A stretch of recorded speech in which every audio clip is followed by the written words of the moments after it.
Now, there's an article from earlier today in the French magazine Le Monde suggesting that the American and European forces in the Red Sea have largely failed to deter the Houthis from continuing their operations.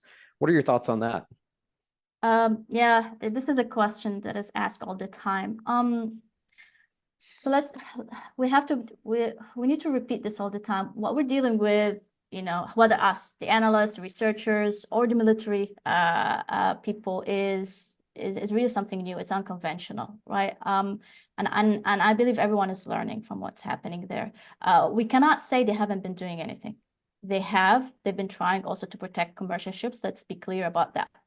The Houthis, because they've been super powerful and effective, and I have to say that, I say it as a researcher and as analyst, that I do my best to look at them unbiased eyes. They have been very powerful with their media campaign. Again, I'm not talking here about a military expert, but based on the data that we see, that we collect, both the Houthis have been using combination of weapons. At the beginning, we saw them using UAVs and ASBMs, the anti-ship ballistic missiles, and also cruise missiles.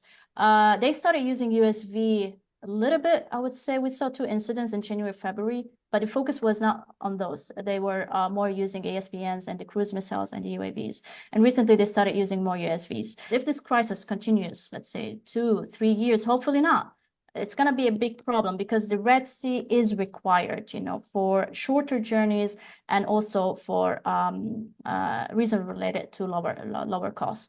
But for now, freight rates remain high, and by the freight rates, I'm referring to the higher cost because of the longer journey.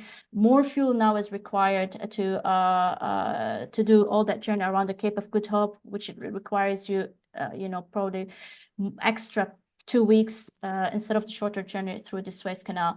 Europe, for instance, relies a lot on imports from Asia, and of course, Europe has been impacted by the longer journeys ships are taking.